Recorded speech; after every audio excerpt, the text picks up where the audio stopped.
afternoon and welcome to your 4 to 5. I'm Maddie Gardner here with Eric Chilton and Tahisha Moise this afternoon. Of course, this is an interactive show. We like to connect with you. So during the breaks, continue talking with us on our Facebook page. You can also find us on YouTube and Twitter and use our hashtag 4 to 5.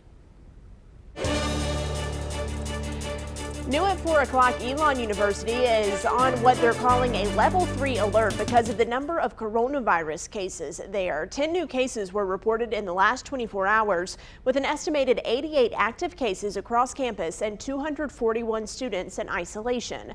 The campus first moved to a level 2 alert on Thursday. They suspended all sports programs until further notice, but again, they have since upgraded that alert. So what does all of this mean? Well, according to their website, a level 3 alert means there will be daily health checks twice a day for people on campus. The university is consulting with county public health officials every day. Widespread testing and contact tracing will start, and most campus activities will be limited. Dining services are now grab and go only, and no visitors are allowed inside of dorms or facilities. Some Triad students went back to school today for in-person learning, the first time they've been there, Tahisha, since March. Yeah, that's right, Maddie. Asheville City Schools and Rockingham County students returned to the classroom today. Rockingham County Schools is operating under Plan B, which is a mix of in-person learning and remote learning. Asheville City Schools Early Childhood Center also opened today. The district's 6th through 12th grade students return under Plan B starting October 19th. And Surry County Schools enacted their Plan B effective today. All districts are requiring masks and social distancing as they reopen. School leaders at other districts are developing their plans for a return to the classroom. Randolph County is discussing its plan tonight at a board meeting that starts at 6:30. Winston-Salem Forsyth County Schools is considering a gradual re-entry starting in October for pre-K students and late January for high schoolers. The board votes on the official plan October 1st. In the meantime, Guilford County school leaders are also considering a similar plan, but they will vote this Thursday. Alamance Burlington is sticking with a hybrid B plan. Thomasville City Schools is staying in Plan C, that's remote learning, until at least October 16th. Governor Roy Cooper recently announced that all K through 5 students can return to the classroom full-time. This starts on October 5th, but Guilford County Schools is still ironing out the details of the elementary return. That being said, you can opt to keep your child learning from home through the district's virtual academy, but enrollment ends this week. The deadline was extended to this Friday by 5 p.m. and that's so the school board can make a decision on the return plan and then give parents time to make a decision about the rest of the semester. There are 2 different virtual academies, one for K through 5 and one for 6 through 8. But here's the important part. Once a student is enrolled in the virtual academy, they cannot transfer out until the end of the semester or the end of the school year. Meanwhile, Guilford Technical Community College is open today. In-person classes were temporarily paused after a cyber incident last Tuesday.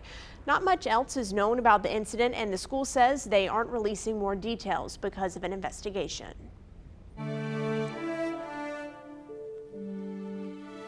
The Supreme Court is honoring the life of Justice Ruth Bader Ginsburg. Justice Ginsburg's bench chair and the bench in front of her chair is now draped with a black wool crepe. A black drape is also hung over the Supreme Courtroom doors. Now, this tradition started back in 1873 when Chief Justice Salmon Chase died.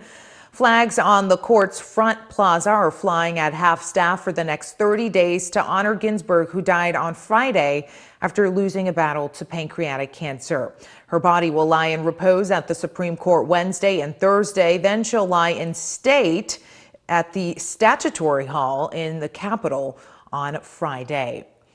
People outside the U.S. Supreme Court are honoring her life as well, leaving flowers and tributes remembering her legacy. CBS News' Jan Crawford takes a look back at Ginsburg's legacy and the mark she left on the world. All weekend, the Supreme Court, often the site of protest, became a place of tribute. And seeing her dissent all the time and speak her own mind. And give thanks. Going into the legal profession, she definitely paved the way for me. Just knowing that if she was able to do it, then we can too. A true trailblazer, Justice Ginsburg made her mark on the law even before she took a seat on the Supreme Court. She graduated at the top of her class at Columbia Law School and learned firsthand about discrimination. There was not a single firm in the entire city of New York that would offer me a job. So she leveraged the law to help level the playing field. As a lawyer for the ACLU, Ginsburg argued 6 gender discrimination cases before the Supreme Court. After 13 years as a federal appeals court judge, President Clinton nominated her to the High Court in 1993. On Face the Nation Sunday, Clinton said Ginsburg knew how to get it done. She had the best judgment on when to work with others whenever she could and when to stand up when she couldn't stand it anymore. As the court's leading liberal, Ginsburg voted to protect abortion rights, restrict the death penalty, and expand women's access to education and equal pay. People ask me, when would you be satisfied with the number of women on the court? When there are 9. She had a long and close friendship with a conservative icon, the late Justice Antonin Scalia. Ruth is really bad only on the knee-jerk stuff. She is. Later in life, Ginsburg fought through multiple bouts with cancer. At her side for 56 years of marriage was her beloved husband, Marty, who died in 2010. She credited their happy marriage to a piece of advice from her mother-in-law. She said, "Dear, in every good marriage, it helps sometimes to be a little deaf." And I have followed that advice, not only in dealing with my dear spouse, but in dealing with my colleagues. But when Ruth Bader Ginsburg spoke, with that soft voice, we all listened. I'm Jan Crawford. The next question is, who will fill the vacancy left of the Supreme Court? Now, President Trump said earlier today that he expects to announce his nominations by Friday or Saturday. The president is considering up to 5 people. He wants a confirmation vote before Election Day, but Democrats argue the nomination has to wait until after election. The president says he is willing to wait, but prefers to have a vote before. Once the president nominates someone, the Senate Judiciary Committee will then hold confirmation hearings. Those nominees will meet with senators on Capitol Hill before the hearings. If the Judiciary Committee approves the nomination, the decision will then move to the Senate floor for a vote. The Senate can confirm the nominee using majority rules vote. Now, on average, it takes the Senate up to 70 days to confirm a nominee. Let's take a look now at your 4 to 5 roundup. The biotech company Moderna released some more information about the coronavirus vaccine that they're working on. Now, this is the same company working with Wake Forest Baptist Health to do clinical trials. The vaccine is an mRNA vaccine, and that works differently than your typical vaccine. Instead of preventing infection, it works to teach the body to better fight the virus and lessens its severity. Moderna's president says there are early indications that their vaccine protects older patients at a level equal to that of younger patients. The Taj Mahal opened today for the first time in 6 months, despite rising coronavirus cases in India. Authorities reported 86,000 infections with no signs of a peak yet. Daily visitors at the Taj Mahal are capped at 5,000 people. That's versus 20,000 people before the pandemic. Visitors will have their temperatures taken and must adhere to advice and keep a safe distance from each other. India's coronavirus tally overall lags only behind the United States. Another blow for performance arts lovers. The Tanger Center in downtown Greensboro announced today that they will postpone showings of Wicked because of the pandemic. The Broadway musical was set to run November 18th through December 6th. Now, current ticket holders should hold on to their tickets. They will be honored when the new Wicked dates are announced. And a ban on the popular app WeChat here in the United States is now put on hold. A judge approved a request to delay the looming federal government restrictions that would make it impossible to use the app. The judge in California ruled the government's actions would affect users' First Amendment rights. WeChat is a messaging-focused app popular with many Chinese-speaking Americans that serves as a lifeline to friends, family, customers, and business contacts in China. It is owned by a Chinese tech company, Tencent. Tropical Storm Beta is expected to make landfall sometime tonight in Texas. Now, officials are not expecting to issue any mandatory evacuations because Beta is losing some steam as it moves closer to land. But they did ask people to have emergency supplies ready. A storm surge is really the bigger concern with Beta. Galveston could see waves up to 10 feet high as that storm slowly moves toward the coast. Eric, it's really been an active season for the tropics. We even got some of that rain last week from a tropical storm. Yeah, sure did. Several inches of rain for our area, but since then it's been perfectly clear and very fall-like and appropriate since tomorrow we'll start to usher fall in officially. But it looks like our forecast stays fairly calm over the next several days. Look at the temperatures right now. These are comfortable, aren't they? 66 in Greensboro. We have 67 in Reedsville, 65 in Mount Airy. Wilkesboro, you're at 63, High Point 67. Tonight, we're dropping down to 43 degrees. Now, you'll see that tomorrow morning when you make your way out, if you're heading out anywhere.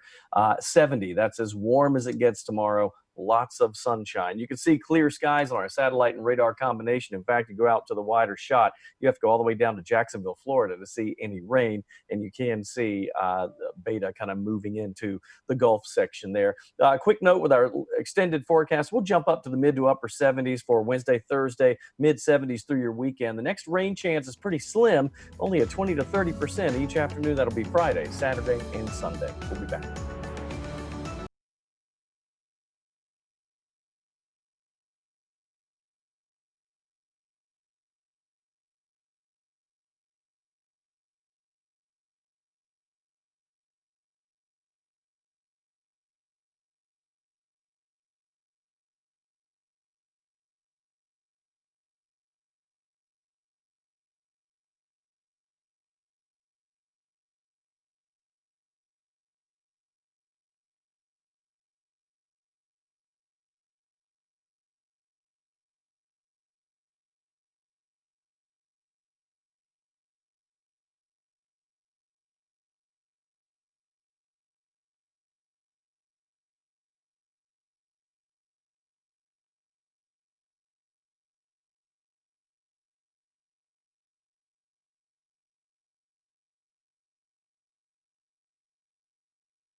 Welcome back to your 4 to 5. Technology has been a lifeline during the pandemic. From work meetings on Zoom to online school, it really does keep us connected while we can't be near each other. But it's also created the need for a break, and people are disconnecting at White Sulphur Springs in Mount Airy. I caught up with one of the new owners to see how this centuries-old property is offering an escape to a new generation. The late 1800s is when it was getting developed with the hotel. And from what we understand, the hotel had like 160 rooms in it, which is really crazy for the late 1800s in Mount Airy. So the train would bring people to this property. The draw of it was the sulfur spring. White Sulphur Springs in Mount Airy is drawing people in once again, not for the healing properties its water is said to have, but for the opportunity to disconnect from technology and reconnect with nature. We've got all this property up here, get out, hike. I mean, like I said, it's not the technology, but people are getting back to, right now you're like digging deep to find stuff for your family to do things. So we offer that up here too. With 25 rolling acres against the Blue Ridge Parkway, there is plenty of space to social distance and fresh air to breathe. Co-owner Ellie Needham says the same activities that attracted people to the resort in the late 19th century are bringing them back in 2020. And especially with COVID, I mean, we brought back a whole lot of stuff that we thought had, aged out or phased out. People are coming and doing horseshoes, croquet, bocce ball, things like that. In the past year and under new ownership, White Sulphur Springs has seen major upgrades from renovated cabins to a new event center. It may have been off of people's radars for the last few years. It's weird because you and I grew up in Mount Airy and we know the Andy Griffith Show. Mm-hmm. But we didn't know about this piece of property that was here. But a pandemic-induced need to escape is springing rediscovery. We have people that are not even here for the event center. They're here just to get away. So you're local, but you're still getting up in this piece of property where you feel secluded. And Needham says White Sulphur Springs is following all the necessary protocols to keep guests safe during the pandemic. She says it is exciting to see guests craving simpler times that the property can offer. Stick around, the 4 to 5 is returning after the break, but remember, we are live on Facebook, YouTube, and Twitter. Join our conversation there.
Finding a job in a pandemic is even more difficult than it usually is, but one organization's job resource fair comes with some surprise giveaways, some freebies, if you will, all done with social distancing in mind. I spoke with Kim Harris of the Career Center of the Southeast to get the scoop on this event coming up this week. So Kim, this is pretty cool. I love the idea of you just drive through, open your trunk, and get goodies. Talk a little bit about how this all will play out. Eric, we are so excited to celebrate 5 years in business. I started off with WFMY, so it's very surreal to be here with you right now. But in celebration of our 5th anniversary, we are holding a drive-through community event. Employment resources, community resources, giveaways. You just pull up in the Greensboro Coliseum parking lot, pop your trunk, and we're going to load it with giveaways, resources, and we're there to answer your questions. So obviously, and we're looking at some pictures now, we're going to of past events. I mean, it's a whole different world, and now we have to do things differently. But that was your reasoning for doing the drive-through, correct? Yes, we wanted to still connect with our community, but safely. So we've seen drive-through events across the country. We wanted to bring it here at home. You know, Greensboro's home for Career Center, and people are still in need of resources. They're still in need of employment leads. So again, we want to give that to the community, but safely. Talk about what people will get when they drive through. What's going to be loaded into those trunks? Oh my goodness, we have some surprises. We may have groceries. We may have candy giveaways, sanitizers, hand gloves, masks. We also have employment resources. FedEx, they're going to be out there passing out information on appointments, and they have giveaways as well. We have other employers to resource. So we're just very excited. And again, if you're seeking employment, please come out that day, giveaways. And again, this is just a thank you. We just thank you to our community for being there with us for these 5 years, and just a little something to give back and to bring us together again in our vehicles so we can see each other and interact. This is great, Kim. You guys always doing good work. We'll see you at the drive-through. Thank you. NC Career Work Center in High Point is also hosting a drive-through career fair this week. It'll be on Wednesday on Idle Street from 9 a.m. to 12:30 p.m. Representatives from Graham Personnel Services are hiring for multiple positions. Starting pay varies by position, but could be up to $14.60 per hour. They're also hiring up to 60 customer service positions. The positions would be work from home based. Make sure to have your resume and contact information ready to go for the fair. More of your 4 to 5 when we come back.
Welcome back to your 4 to 5. With all the focus on the first day of fall tomorrow, it may be easy to forget that today is the last day of summer. And on a Monday, it seems very rude. But I ask all of you what you're going to remember the most about your summer of 2020 on my Facebook page. Let's take a look at your responses. Leanne Humphrey said the masked summer, but there were happy times with one son getting engaged and the other son's daughter, our granddaughter, learning to walk. How sweet. Otto Schrader Jr. said this is the year to try and forget. Between COVID-19, an earthquake, a layer of dust from Africa, hurricanes, and more, I've probably succeeded in forgetting. Probably best to chalk this one up to a bad summer and year. Laugh out loud. Kimberly Poindexter said a lot of hot and humid days. Social distancing, our community pool closed because of COVID. LaRonda Manning said vacationing with her daughter and her family in the Outer Banks. That sounds like fun. Barbara House Miller said somehow I feel like I missed it. And it does feel like it went by super fast this year, guys. I think for me, this is going to be the summer that my twin nieces were born, and also the summer that we had to wear masks in the really hot North Carolina humidity. Yeah, this was the summer that never was. It kind of feels like I had all of these plans to go out and meet people in Greensboro and do things for the first time, and then we're told to stay away from people and stay inside as much as possible. So next year, next summer, I'm looking forward to it being a lot better than 2020. I think we should call it the virtual summer. It's like we all watched it through lenses and through screens and everything, but even almost like a vacation. What'd you say, Maddie? And through our windows because we were inside. Yes, it's true. It's true. But I will say that I'm more excited about the holidays because I feel like, it kind of symbolizes maybe some change, and hopefully by next year we'll be better. Yeah, I have a little bit of hope as well. We'll see what happens. We got to tackle Halloween first. That was the conversation this morning. Why are we just focusing on Halloween and Christmas and not on Thanksgiving? But we can spend time inside eating turkey together, right? That's right. There's a lot to think about. Share your thoughts with us on our Facebook stream. Use our hashtag 4 to 5.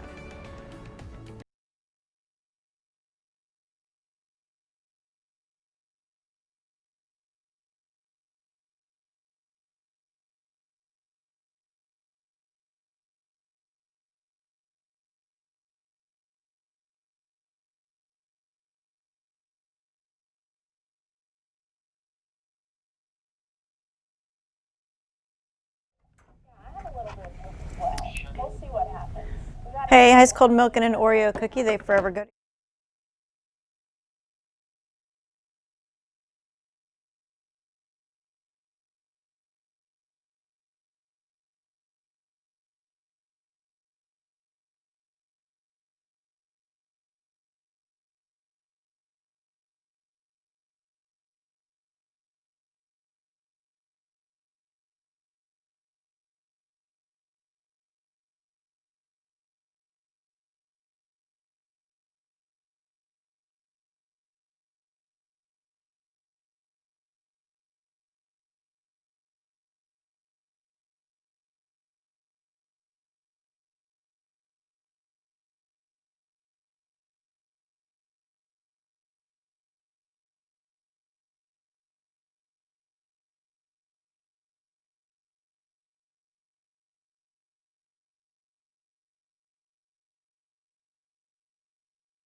Welcome back to your 4 to 5. I'm Maddie Gardner here with Tahitian Moise and Eric Chilton, both working from home this afternoon. Of course, we are an interactive show. That means we like to chat with you during the breaks and throughout the show.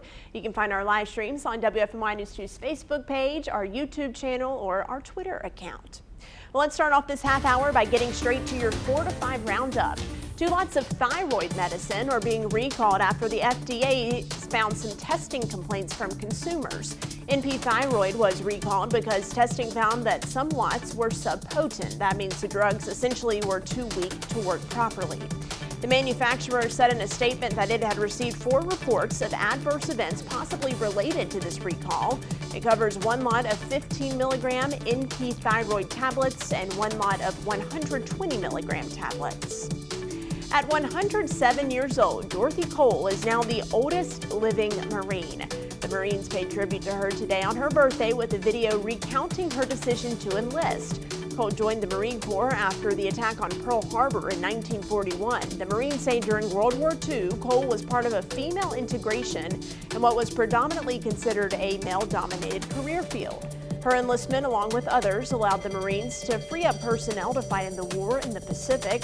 Happy birthday, Dot, and thank you for your service. Well, we are now in the 6th month of dealing with coronavirus in the United States. Since then, nearly 200,000 people have died from the virus. According to Johns Hopkins University data, there are more than 6.8 billion cases. Coronavirus is now the 3rd leading cause of death in our country. The country is possibly at risk of seeing at least 415,000 deaths from COVID-19 by January. That's all according to the Institute for Health Metrics and Evaluation. Mayberry Days in Mount Airy is still happening this week, but it will be a pared-down version this year because of the virus. The Surrey Arts Council says they will follow the governor's mass gathering mandate and limit all indoor gatherings to 25 people and everything outside to 50 people. They will have taped seating options to ensure social distancing. Masks are required at all official Mayberry Days events. Some shows were canceled but will be rescheduled next year. Tickets can either roll over to 2021 or you can get a refund. Protesters gathered outside Senator Lindsey Graham's home this morning, protesting his push to nominate a new Supreme Court justice before Election Day. Now, Senator Graham is, of course, supporting President Trump's push to fill the late Justice Ruth Bader Ginsburg's seat before Election Day. Protesters, though, want to wait for a vote until after Election Day. Ginsburg was the oldest sitting Supreme Court justice. She was nominated in 1993 by former President Bill Clinton. Here in North Carolina, the family of Jacob Blake led a peaceful march in Charlotte. The group gathered in Romero Bearden Park, then marched to the Black Lives Matter mural demanding justice for Blake, who was shot multiple times in the back by police in Wisconsin. Why in 2020 I have to explain to you all that my son is a human being. Blake was paralyzed after the shooting. The family attorney says it will take a miracle for him to walk again. Switching gears now, Maddie says the word unprecedented is over, right? She doesn't want to hear it, but I say that describes this year because it's been like none other. So I wrote on Facebook today asking you to describe 2020 in 5 words, and there were a couple comments that were great but not suitable for TV, so you have to go to my Facebook page to see them. But the ones that are, let's dig into those. Ray Thomas says uncertain, scary, crazy, shifting, and unsocial. Jerome Hunter says, I can't even describe it. Brenda says, please, let's not repeat it. Pat Deloney says, wonder what is coming next. Mary Best Hill says, I am blessed to be alive. Maury says, great opportunity for family time. Eddie says, we have lost the plot, right? Haven't we, Eddie? Mark says, COVID-19, election, division, oh my. Carlos says, saved a ton of money. Jason says, can we get a redo, please? I second that, Jason.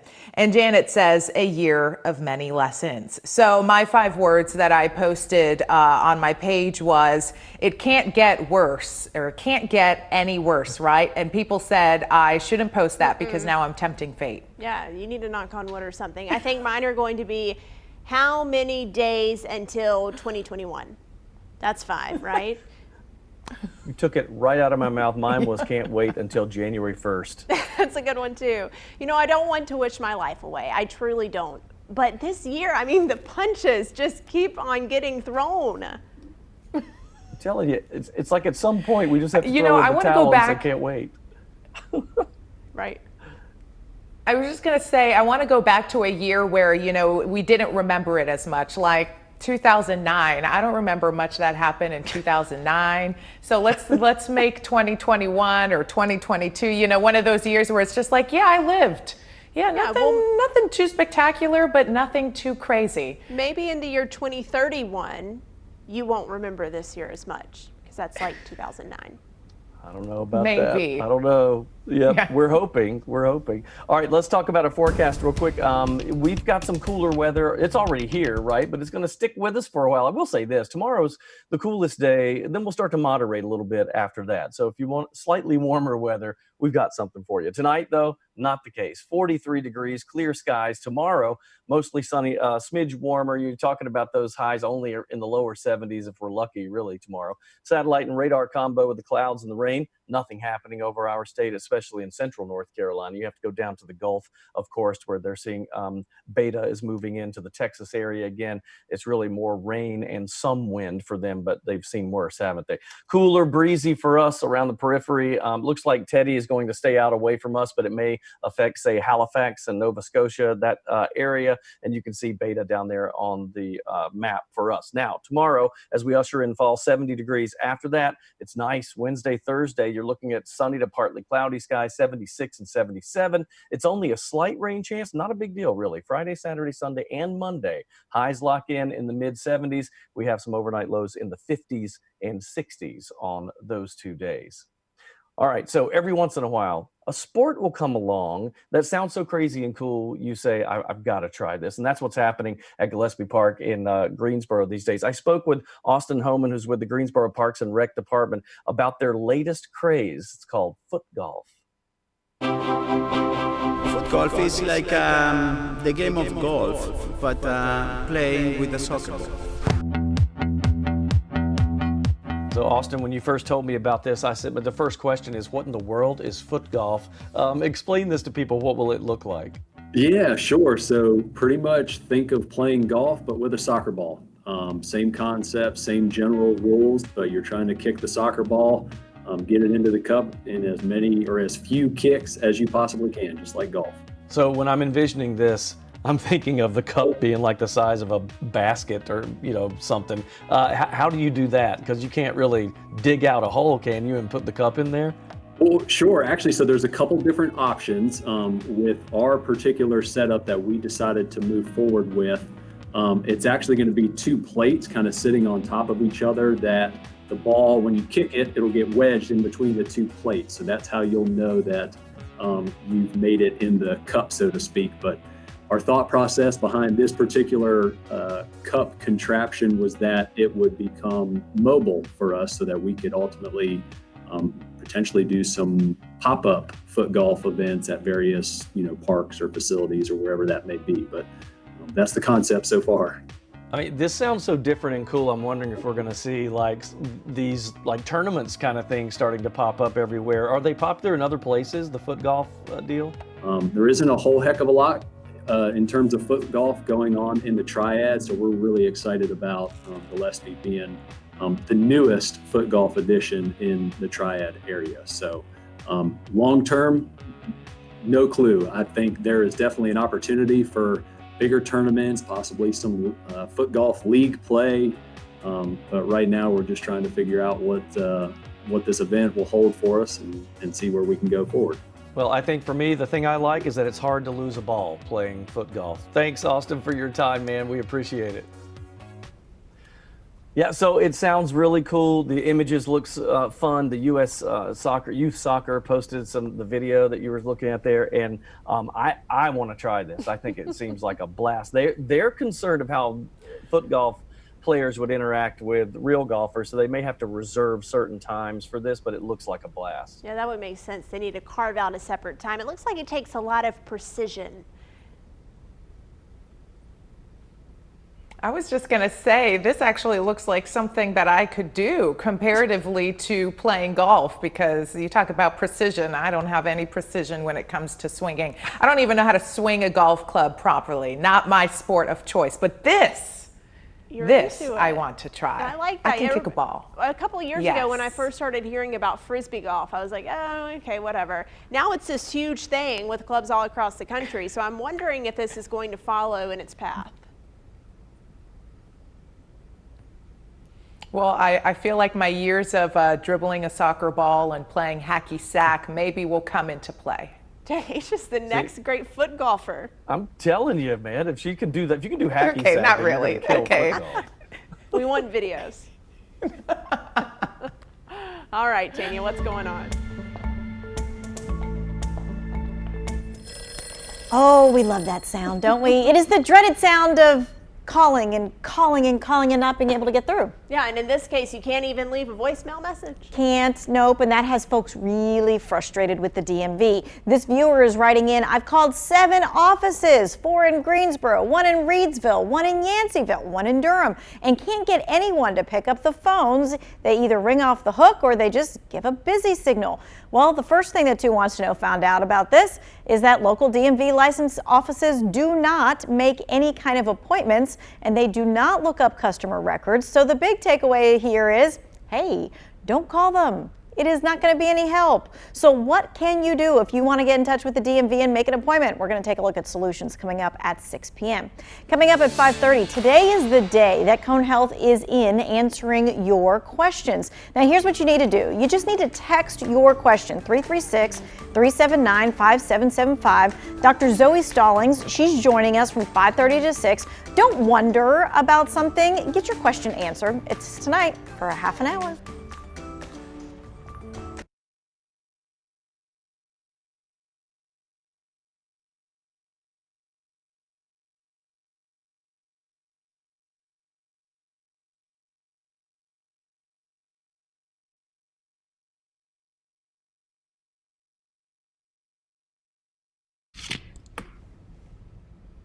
All right, I am talking about Ellen's apology and breaking down her body language.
Welcome back to your 4 to 5. Comedian and talk show host Ellen DeGeneres has been under fire after reports of a toxic work environment on her show. Those allegations led to an investigation by Warner Brothers that resulted in the firing of 3 top producers. Now, the 18th season of her show premiered this morning, and as promised, Ellen gave a public apology. So today, Blanca Cobb, our body language expert, is here to break down Ellen's apology and her body language. So Blanca, first off, what were your initial reactions here? What cues did her body language give you about the way she was feeling this morning? Maddie, I thought Ellen was a little nervous when she was talking about the alleged toxic work environment. And you could tell because when people use their hands to talk, normally it's right at the waist. So what she did is that she had her hands low right by her side. And in one photo, you could see that her hands are plastered right against her thighs, almost to give herself some support. So when your hands are really low like this and you're using to talk with your hands, it's really a low confidence move. Yeah, and you see her right there keeping one arm by her side and the other hand is really low right there at her waist, Blanca. And you say that her body language indicated that she was maybe trying to deal with some nervousness or anxiety. What cues did you pick up for that, and what did you mean by it? You look at somebody's hands. I refer to hands like almost an emotional barometer of how someone is feeling. So what you'll notice with Ellen, she has her hands low again, and you'll notice that her fingers are curled, but then she's using her hands, her fingers, and she's rubbing them together as she was talking about what was going on at her work. And when one part of the body rubs another part of the body, it's like you're soothing yourself. It's providing yourself some comfort, but you're doing this subconsciously. You really don't realize that you're doing it. And also notice her forehead. There's a lot of tension in her forehead as she's talking. And I noticed that her upper body was pretty frozen, Blanca. It's like her shoulders didn't move the whole time and her hands were really doing all of the work. And you notice some mismatch, you say, in her body language and what she was actually saying. Yes, Maddie, when Ellen was talking about it's all love, that's all, that's real, she was sitting down and her right shoulder came up briefly. It was a shoulder shrug, very brief, very slight. It went up and down, pause, and then back up and back down. When you give a shoulder shrug, it indicates uncertainty. It indicates some doubt. But here's where you have to be careful when you're interpreting body language. We don't know exactly what she's thinking. We do know that it has something to do with that comment, which she and Twitch were talking about, that it's all love. Love is all you got, is essentially what she's saying. It could be possibly that maybe she's not sure that the viewers would actually feel that she's coming from a place of love. Perhaps that was the reason for the shoulder shrug. Yeah, it's very interesting. You know, she's saying one thing, but these cues are giving off thousands of other messages at the same time, Blanca. So I'm glad we have you to break that all down for us. By the way, if you missed any of this conversation, you can find it on our website. Of course, that's WFMYnews2.com. 4 to 5 is coming right back.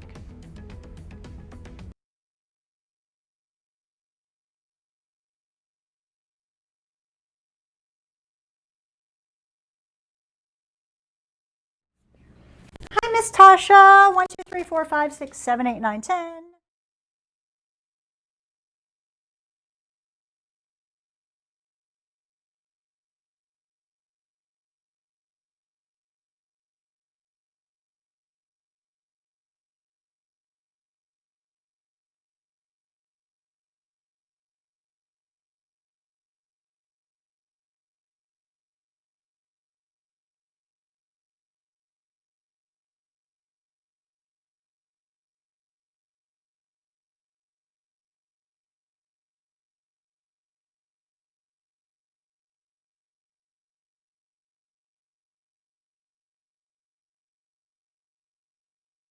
Well, let's go with this crazy mic check that pops in and out. We never know when I'm going to be heard.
Welcome back to the 4 to 5. You know, with some overnight lows in the 40s in the forecast, it makes that morning cup of coffee or hot tea even more important these days, doesn't it? So I asked you on Facebook, I said, what is your go-to warm me up drink when temperatures start to get cooler? Here's what you had to say.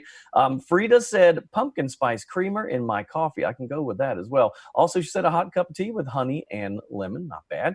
Candace Lee Phillips says, got to have my coffee year round, but only have hot chocolate in cold weather. Judy says coffee with any flavors added, but her favorite is salted caramel or caramel, depending on how you pronounce that. Teresa says green tea with honey and lemon. That is good. Shemaya says hot chocolate with whipped cream. Now you're talking. And Pat Lewis Ruth says hot chocolate with a Hershey's Kiss dropped in for extra flavor. Have never done that. Will be doing that soon. That sounds awesome. Extra chocolatey. Serious.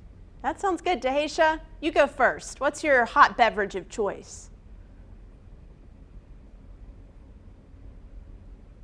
Cold brew, and the thing with cold brew, if you make it at home, is you have to make it in advance for it to taste good. So I was instantly regretting my decision this morning, walking around my apartment with this cold drink, because it was cold in my apartment too, and I'm like, wait a second, it's supposed to be summer. Right. But my hot drink of choice has to be coffee. That's it. I agree. No other things can compare for me. So I'm that person who has a venti iced coffee or a large iced coffee when there's snow on the ground. Like, I just want my coffee cold. But this morning I was outside and I did need hot coffee to warm up, and I don't know how I'm going to make it through winter.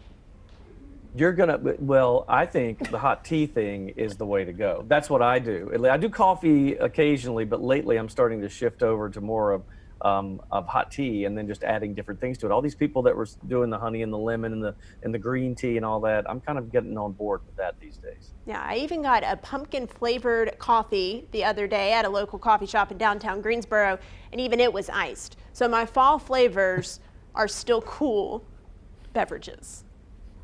Even for our morning meeting, Maddie, you always have. They're cool in more ways than one. Thank you, Dahacia. Yes, Chilton's like, Maddie, how early do you have to get up to go to a coffee shop and get your coffee and be back for the meeting? Like, Chilton, I'm up before the sun rises. Get with the program. You, All for the coffee. She's up. She is up and ready to go. All right, well, we're ready to talk about this forecast with some cool temperatures on tap for us tonight. Even right now, it kind of sets the stage, doesn't it? 66 degrees for the current temperature. It's 73 in Columbia and 71 in Wilmington. Asheville is the same temperature we are. We don't see that very often. Here's your planning forecast for tomorrow. It'll be a cold start, 43 degrees, sunshine pretty much throughout the day with a high of 70. We say a cold start. In January, we'll be begging for 43 degrees to start the day and a high of 70, won't we? Satellite and radar were all clear. It looks like for the most part, you have to go all the way down to Florida to see any rain that would matter. Now, cool and breezy, thanks to the high pressure that is to our north. Of course, we've been talking about Beta, the storm down toward the Gulf. That tropical storm is just a lot of rain for those folks. They do not need that, do they? No, but that will be the case for a day or so. Some folks asking about the tropics. Hurricane Teddy is still out there as a Category 1. Believe it or not, it's headed toward Nova Scotia as a low-pressure center by that point, with probably just some rain and wind. We might end up with some rip currents along the coastal section, so if you have to go there, just keep that in mind. Overnight lows tonight, again, at 43 degrees. We expect to see high temperatures only at 70 tomorrow in your 7-day. Mid to upper 70s with sunshine to partly cloudy skies Wednesday, Thursday. Only a slight rain chance Friday through your weekend, but highs are comfortable in the mid-70s with some lows in the 50s, and then warming up to lows in the 60s by the time we get to Sunday and to Monday. Coming up on WFMY News 2 at 5 o'clock, some more Triad school districts welcome back students to the classroom today. How it went, plus how one district could decide tonight to have K-5 students switch to in-person learning full-time. That's next at 5.